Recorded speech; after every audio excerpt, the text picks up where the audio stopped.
Hello friends. आज की इस वीडियो के अंदर मैं आपके साथ बात करूंगा कि जो इंटरेस्ट वेवर के ऊपर सरकार ने एफिडेविट पेश किया है और अपने पुराने जो स्टांस था उसको बदल लिया है, तो उसके बाद किस तरीके से निफ्टी या बैंक निफ्टी के अंदर जो है माहौल दिख सकता है।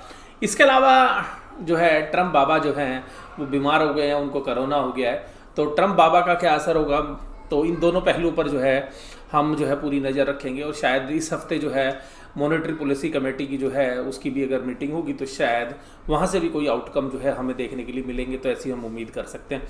आइएगा कि इन सारे घटनाक्रम के बीच में लाइमलाइट में रहेंगे तो बैंक रहेंगे, इस बात में कोई भी डाउट नहीं है। अब मैं इन तीनों मुद्दों पर आपके साथ बात करूं तो सबसे पहले एक एक मुद्दे के ऊपर बात करता हूं। मैं इन सब की रिलेशनशिप डाउ जोन्स नैस्डैक इनके साथ भी जो है कोरिलेट करने की कोशिश आपको करता रहूँगा। तो सबसे पहली बात मेरी शुरू होती है, यानी कि जो परसों थर्सडे था उस थर्सडे से जस्ट एक हफ्ते पहले, यानी कि सितंबर की मंथली एक्सपायरी की, सितंबर की monthly expiry Nifty 10,800, bank Nifty आप देखिएगा 20,500 के नीचे। और लास्ट के आधे घंटे के ट्रेड जो है मैं नहीं भूल सकता कि किस तरीके से बिकवाली हुई थी, ना केवल निफ्टी में बल्कि बैंक निफ्टी में। और उसके अगले दिन ही अगर 5 ट्रेडिंग सेशंस की बात करें तो 4 ट्रेडिंग सेशन बैंक निफ्टी के लिए बहुत ही जानदार रहे। हालांकि निफ्टी ने भी करीबन 600 पॉइंट की रैली वहाँ से की है, तो वो जो रैली है वो भी जो है काबिल तारीफ़ है। लेकिन जो निफ्टी की रैली है उसमें सारा का सारा योगदान अगर हम कहें तो वो बैंकों से ही आ रहा है या एनबीएफसी से आ रहा है, यानी कि बजाज फाइनेंस की बात या बजाज फिनसर्व की बात करें। ये सारे शेयर्स बहुत ही तगड़े तरीके से जो है इनके अंदर पिटाई हुई थी सितंबर के लास्ट वीक के अंदर अगर हम बात करें तो, क्योंकि उस वीक के अंदर जब एफएनओ की एक्सपायरी थी वहाँ पर इनके चीथड़े उड़ा दिए थे और यहाँ पर हमें भी ऐसा लगा था कि बहुत ज़बरदस्त जो है सेलिंग होगी, हमारी उम्मीद से भी ज़्यादा सेलिंग हो गई। तो मुझे लग रहा था कि एक पुल बैक आएगा और पुल बैक मुझे लग रहा था कि 1000 पॉइंट तक का जो है बैंक निफ्टी में एक पुल बैक आना चाहिए 1000-1200 का। लेकिन बैंक निफ्टी ने वहाँ तक पुल बैक भी दिया, उसके बाद एक प्रॉफिट बुकिंग भी आई, थोड़ी सी 400-500 पॉइंट तक नीचे भी गया और 21,200 के आसपास भी जो है बाजार ने टच किया। और इसी हफ्ते के दौरान अगर आप मंगलवार की बात करें और बुधवार की बात करें तो नीचे के बीच जो है दायरे एक बार खुलने के लिए मिले। लेकिन बुधवार के दौरान जो है जिस तरीके से ट्रेड हुए और उसके बाद थर्सडे के अंदर जो वीकली एक्सपायरी थी, स्पेशली मैं बैंक निफ्टी की बात करूंगा क्योंकि निफ्टी की इसलिए नहीं कर रहा क्योंकि निफ्टी को इस बार लीड जो है बैंक निफ्टी ने किया। फार्मा में कोई ज़्यादा तेज़ी थी नहीं, रिलायंस ज़्यादा चला नहीं, तो सारी जो रैली थी वो बैंक निफ्टी के अंदर थी। देखिएगा आईसीआईसीआई बैंक का जो है 338 पे मैं खुद सपोर्ट मानता था कि ये टूटना नहीं चाहिए, उसके बाद 3-4 रुपये नीचे गया तो वहाँ से जो है टेक्निकल बाउंस बैक आना था। और ट्रेडिंग के अच्छे मौके जो है ऐसे सपोर्ट प्राइस पर होते हैं कि लगातार सेलिंग होने के बाद एक बाउंस आना चाहिए था, वो आया भी। इसी तरीके से एक्सिस बैंक में 400 रुपये के आसपास हमें लग रहा था बहुत सपोर्ट है, वहाँ से भी 10% की रैली हो गई। आईसीआईसीआई बैंक में भी लगभग 9-10% की रैली हो चुकी है। एक्सिस बैंक में, इंडसइंड बैंक में बहुत अच्छी पिटाई हुई थी तो वहाँ पे तो रैली 15% से भी ज़्यादा हो गई है, तो करीबन 100 रुपये की रैली जो है इंडसइंड बैंक कर चुका है। तो यहाँ पर अगर हम पूरे बैंकिंग सेक्टर में देखें, इसी तरीके से कोटक महिंद्रा बैंक और एचडीएफसी ने भी अच्छी रैली की। अभी इस इंटरेस्ट वेवर के केस से जो बेनिफिट होने वाला है बैंकों को वो कितना होने वाला है, तो सबसे पहली बात देखिएगा बैंकों को जो टोटल इंटरेस्ट की अर्निंग है जो साल भर में आती है उसका केवल 0.5% आपको एक्स्ट्रा मिलने वाला है। तो उसका अगर आप उसको ईपीएस पे भी इम्पैक्ट करोगे तो टैक्स के बाद अगर आप उसको कैलकुलेट करोगे तो 1% से ज़्यादा आपको ईपीएस पे जो उसका इम्पैक्ट नज़र नहीं आएगा। तो यहाँ पर लेकिन सेंटीमेंट पॉजिटिव हो गया। लेकिन मैं इस सारी घटना से पहले एक बात आपको करना चाहूँगा कि मुझे जो पर्सनली ट्रेडिंग में महसूस हुआ और स्पेशली जो है वेडनेसडे के सेशन में और थर्सडे के सेशन में, तो देखिएगा जब फ्राइडे का सेशन था तो हमें लगा था कि टेक्निकल बाउंस बैक होना भी चाहिए, मंडे में भी हमें वैसा ही लगा और ट्यूसडे में एक ऊपर से प्रॉफिट बुकिंग आई वो भी हमें ठीक लगा। लेकिन वेडनेसडे में और स्पेशली थर्सडे के अंदर तो शुरू में तो ऐसा लगा कि चलो जी ऑप्शन की एक्सपायरी जो है वो वास्तव में आज जो है लॉन्ग के साइड है और पुट को फंसाना है।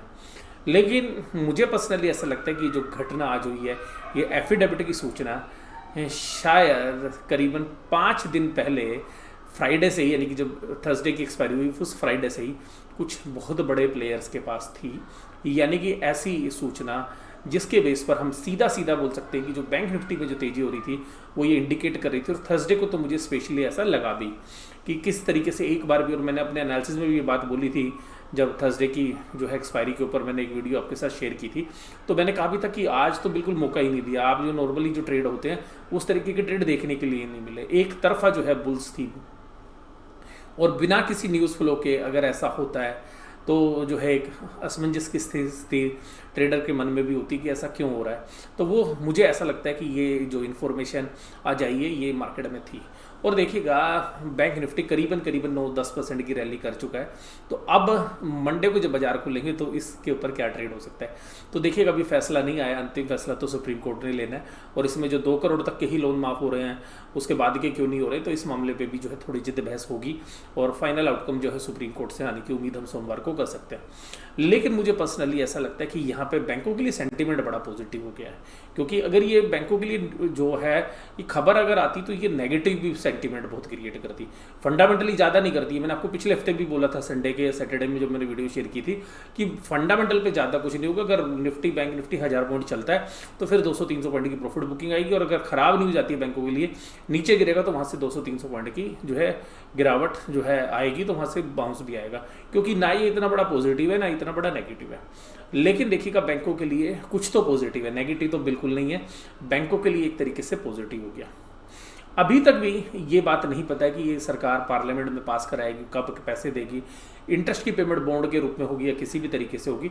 बट ये जो आपको 1% जो अर्निंग ग्रोथ आएगी, तो मुझे पर्सनली ऐसा लगता है कि उसके बावजूद भी बैंकों में जो बाकी घटनाक्रम है जो नेगेटिव है वो भी काफ़ी बचे हुए हैं। तो अल्टीमेटली तो असेट्स क्वालिटी से संबंधित है, इकोनॉमी के रिवाइवल से संबंधित है, तो ये बहुत बड़ा पॉजिटिव आउटकम नहीं है। लेकिन बड़े प्लेयर्स को पता था, तो मुझे ऐसा लगता है कि उन्होंने इस तरीके से सौदे बनाए थे कि उनके पास जो रूमर्स थे या वो उनके पास तो इन्फॉर्म्ड न्यूज़ थी उसके दम पे उन्होंने प्ले किया। और जब सोमवार को बाजार खुलेंगे तो मार्केट एक बार ऊपर की तरफ जाएगी इस न्यूज़ की वजह से। ट्रंप इशू को अभी हम थोड़ा देर के लिए छोड़ देते हैं, तो इसकी वजह से जो है ऊपर जाएगी, और वहाँ पर शायद वो लोग जो, क्योंकि उन्होंने लॉन्ग्स पहले से बनाए हैं, वो प्रॉफिट बुकिंग करेंगे। और हो सकता है कि रिटेल इन्वेस्टर्स ऊपर के प्राइजेस पे इन बैंकिंग स्टॉक्स में फंस जाए, तो क्योंकि जो प्राइजेस हैं वो ऊपर की तरफ से आ चुके हैं। दूसरी बात है लो बेस इफेक्ट की वजह से, क्योंकि जो लो बेस इफेक्ट था जीडीपी में ग्रोथ नहीं थी, तो जो पीएमआई डेटा है उसको भी देखेंगे तो वो भी काफ़ी पॉजिटिव दिख रहा है। तो पीएमआई डेटा जो है लो बेस की वजह से बढ़ा हुआ है, तो वो भी पॉजिटिव लगेगा मार्केट को। तो उसका भी जो है मुझे लग रहा है कि जो बड़े ऑपरेटर्स हैं उसका भी जो है फ़ायदा उठाते हुए नजर आएंगे। अब तीसरी बात जो है जो मैं आपके साथ करूँगा वो है ट्रंप से संबंधित। देखिएगा जो ट्रंप जी की जो बीमारी है वो एक इंपॉर्टेंट रोल प्ले कर सकते हैं। इसको पहले समझिएगा बात को। देखिएगा फ्राइडे के सेशन में हम तो क्लोज थे, लेकिन पूरी वर्ल्ड की जो मार्केट है उसमें से भी कुछ मार्केट बंद थी, लेकिन डाउ जोन्स खुला हुआ था और 1-2 एशियन मार्केट खुली हुई थी। तो जैसे ये खबर आई तो कि कोरोना जो है ट्रंप जी को हो गया है, तो ट्रंप बाबा को जब कोरोना की खबर आई तो मार्केट जो है एकदम सिंगापुर निफ्टी जो है करीबन 100-150 पॉइंट नीचे चला गया, और करीबन 400 पॉइंट जो है डाउ जोन्स नीचे चला गया। तो मेरे मन में ख्याल आया कि यार ऐसा तो भी कुछ हुआ नहीं है कि कोरोना है तो सभी लोग बोलते हैं कि ठीक हो जाते हैं, लेकिन डेथ भी होती है, तो क्या ऐसा तो नहीं होगा, क्योंकि मोस्टली जो भी बड़े पॉलिटिशियंस हैं वो ठीक ही हो गए हैं, अच्छी उनकी केयर होती है, दवाइयों की कोई कमी नहीं है, फैसिलिटीज़ उनके पास पूरी है। तो हमें तो ये उम्मीद है कि भाई ये जो दिखा रहा है डाउ जोन्स ये गलत दिखा रहा है, ये रिकवर कर जाएगा। फिर हमने शाम को डाउ जोन्स को देखा, तो डाउ जोन्स हालांकि नेगेटिव टेरिटरी में जो है काम कर रहा था, लेकिन एकाएक 2 मिनट के अंदर मुझे याद है कि डाउ जोन्स ने करीबन 250 पॉइंट की रैली करीबन 1 से 2 मिनट के अंदर ली, और नीचे से माइनस से एकदम डाउ जोन्स ऊपर आ गया। तो यहाँ पे इंडिकेट हो गया था कि देखिएगा कि मार्केट अभी इतनी वीक नहीं होगी, और उसके साथ फिर सिंगापुर निफ्टी भी कवर करता हुआ नजर आया। लेकिन अब इसके 2 पहलू हैं। एक तो ये है कि इस डाउ जोन्स के अंदर गिरावट तो है, लेकिन इसको जानबूझ के ऊपर लाया गया है। हालांकि डाउ जोन्स वीकनेस के साथ ही बंद हुआ है, करीबन 100-150 पॉइंट की गिरावट के साथ बंद हुआ है, लेकिन इसमें 2 पहलू हैं। एक तो ये कि ये मुद्दा इतना इंपॉर्टेंट था नहीं जितना डाउ जोन्स फ्यूचर्स को गिराया गया। तो देखिएगा इसका एक असर तो हो गया नेगेटिव। सुप्रीम कोर्ट के फैसले से हमारी मार्केट खुलेगी ऊपर, और फिर वहाँ पे ऊपर मुझे पूरी उम्मीद है कि प्रॉफिट बुकिंग आएगी। हो सकता है मैं गलत भी हूँ, लेकिन क्योंकि जो मैं अपने एक्सपीरियंस से जो आपके साथ बात कर रहा हूँ वो मुझे जो लगता है मैं वो बोल रहा हूँ, तो ये एक हो सकता है। दूसरी जो आउटकम है वो क्या है कि अगर ट्रंप जी की हालत ख़राब होती है तो जो है नेगेटिव इम्पैक्ट आ सकता है मार्केट में। फिर डाउ जोन्स के फ्यूचर्स को जो है आपको रीड करना पड़ेगा। और मुझे एक और चीज़ भी लगती है कि ये डाउ जोन्स क्यों नहीं गिरा। देखिएगा, बेशक से ये न्यूज़ जो है नेगेटिव थी बहुत मायनों के अंदर ट्रम्प बाबा की हेल्थ से संबंधित, कि जितनी वीकनेस डाउ जोन्स में आई उससे थोड़ी सी ज़्यादा आनी चाहिए। मैं ये तो नहीं कह रहा था कि 150 पॉइंट है, क्योंकि वहाँ पर भी ऊपर के लेवल पर डाउ जोन्स था, तो हो सकता था कि थोड़ी सी और प्रॉफिट बुकिंग आती। और इस पूरी वीकनेस में भी अब देखिएगा टेक स्टॉक का बहुत रोल रहा। नेस्डेक के अंदर गिरावट ज़्यादा है, डाउ जोन्स में नहीं है। और इसी तरीके से आप देखिएगा जो सबसे जो बिगेस्ट लूजर थे उसके अंदर देखिएगा माइक्रोसॉफ्ट और एप्पल के शेयर्स थे डाउ जोन्स के अंदर। तो टेक्नोलॉजी जो है वहाँ पर भी जो है थोड़ा सा प्रॉफिट बुकिंग लगा लीजिएगा, या थोड़ा सा वहाँ पे उनको लगता है कि ओवर वैल्यूएशंस टैक्स शेयर्स के अंदर हो चुकी है, तो वहाँ पर हमें प्रॉफिट देखने के लिए मिला। तो मुझे ऐसा लगता है कि ये जो गिरावट कम हुई है डाउ जोन्स में, इसका एक मेन रीज़न ये भी हो सकता है कि जो बुल्स हैं उन्होंने यूएस के अंदर पूरी जान लगा दी हो कि मार्केट को नहीं गिरने दिया जाना चाहिए, क्योंकि अगर यूएस मार्केट अगर गिर गई तो वो सारी जो है ग्लोबली जो है इन्वेस्टमेंट करते हैं, तो वहाँ पर उनको ग्लोबल मार्केट के अंदर बेचने के मौके नहीं मिलेंगे, और वो अभी जो है लॉन्ग साइड पर है और उनको अपना माल नीचे के रेट पे बेचना पड़ेगा। तो इसलिए भी मुझे भी लगता है कि इसीलिए डाउ जोन्स के अंदर जो है नीचे के लेवल से ऊपर की जो है तेजी बनाई गई है, जिससे कि वो एशियन मार्केट के अंदर या बाकी जो वर्ल्ड मार्केट के अंदर जहाँ पे इन्वेस्टमेंट हो वहाँ पे प्रॉफिट बुकिंग आ जाए। तो अगर ऐसा होता है तो आपको ध्यान से जो है देखना पड़ेगा कि अगर डाउ जोन्स फ्यूचर्स पर आप नज़र बना के रखिएगा, अगर वहाँ पर वीकनेस आएगी तो मंडे के ट्रेड में जैसे जैसे डाउ ट्रेड करेगा उसका इम्पैक्ट भी जो है रहेगा। तो मंडे के ट्रेड में दो चीज़ों पर नज़र रखिएगा कि अगर ट्रम्प की हालत में सुधार नहीं होता है या ट्रम्प की हालत बिगड़ती है तो डाउ जोन्स फ्यूचर्स उसको इंडिकेट करेगा। तो उस केस में देखिएगा हमारी ये जो न्यूज़ है ये फीकी पड़ जाएगी और हम नहीं संभाल पाएंगे अपनी मार्केट को, अगर ग्लोबली सेल ऑफ होना शुरू हो गया तो, या ट्रम्प की वजह से जो है डाउ जोन्स फ्यूचर्स में जो है गिरावट आती है तो।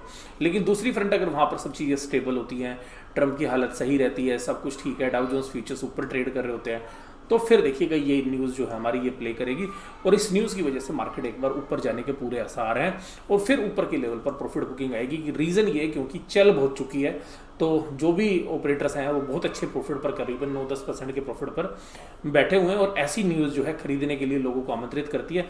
तो अपना माल ऑफलोड करने के लिए इससे बढ़िया मौका उनको कहाँ मिलेगा। तो मुझे ऐसा लगता है कि जैसे ऊपर के लेवल के ऊपर स्पेशली बैंकिंग स्टॉक्स के अंदर जो है वो अपना माल ऑफलोड करेंगे, क्योंकि बैंकों के अभी जो फंडामेंटल्स हैं वो इस क्वार्टरली रिजल्ट्स के बाद चलेंगे पता, तो वो इतनी बड़ी जो है बैट जो है अभी नहीं खेलेंगे कि वो जो है विदाउट रिजल्ट जो है वो एक और अच्छी रैली जो है यहाँ पे करे। तो बैंकों के जो फंडामेंटल्स हैं या इकोनॉमी की जो हालत है और जिस तरीके की रैली जो है पिछले 4-5 महीने में हो चुकी है, तो एक प्रॉफिट बुकिंग का जो सीन है वो आगे आके जो है रिजल्ट के बाद जो है हम देखने के लिए मिल सकता है। और जैसा हमने पहले भी कहा था कि जब 11,700 पे थी एक प्रॉफिट बुकिंग आ सकती है तो 10,800 पे, हालांकि अभी इमीडिएटली नहीं आएगी। अब जो भी मार्केट रिएक्ट करेगी, जो हमने सोचा था वो हो चुका है ऑलरेडी, तो जो भी हमने कहा था कि यहाँ तक की करेक्शन आएगी तो वहाँ तक करेक्शन हो चुकी है। अब जो मार्केट है वो रिजल्ट के बेस पर जो है चलती हुई आपको नज़र आएगी। तो जो भी अब न्यूज़ फ्लो रहेंगे वो सब आपने देखनी है और नज़र आप अमेरिका पे बना के रखिएगा।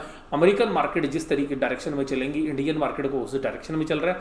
दूसरा, इंडिया अपने रिजल्ट्स को देखेगा कि रिजल्ट किस तरीके के, और ये जो न्यूज़ है ये हालांकि हो सकता है कि मंडे को एक अच्छा जो है इम्पैक्ट कर दे ऊपर की साइड पर। हो सकता है कि बैंक निफ्टी 400-500 पॉइंट ऊपर चला जाए, क्योंकि बहुत पहले ही 800 पॉइंट 900 पॉइंट की रैली कर चुका है थर्सडे में।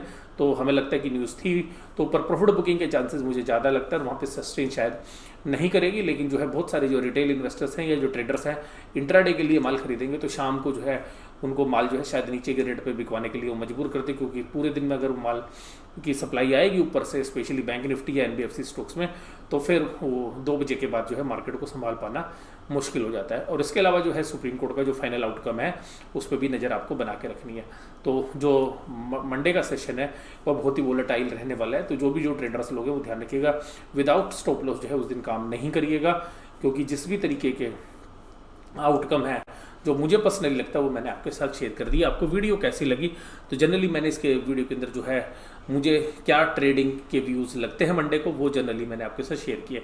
आपको वीडियो कैसी लगी जरूर से ज़रूर आप मुझे कमेंट बॉक्स में बताइएगा और वीडियो इसी तरीके से देखते रहिएगा। वीडियो देखने के लिए धन्यवाद। Thank you very much.